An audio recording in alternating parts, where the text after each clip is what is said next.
নমঃ পার্বতীপতে হর হর মহাদেব। আমি স্বপ্না, আর আমি আজকে বৃহৎ শিব মহাপুরাণের ঊনবিংশ অধ্যায়ের রুদ্রাক্ষ ধারণের মাহাত্ম্য কথনের আজকে চতুর্থ পাঠ, পঞ্চম পাঠ এবং ষষ্ঠ পাঠ করতে চলেছি। তো তোমরা সকলে চলে এসো বৃহৎ শিব মহাপুরাণের মধুর বাণী শ্রবণ করতে। আজকের শ্লোকটি হলো, শৈবম নাম তথা গঙ্গা বিবিতর যমুনা তথা রুদ্রাক্ষা বিধিজ্ঞা প্রোক্তা সর্বপাপ প্রণাশিনী।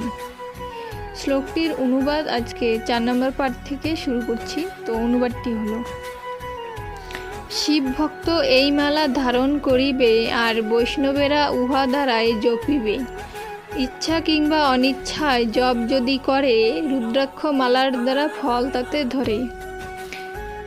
ইহার কারণে এই জগৎ মাঝারে রুদ্রাক্ষই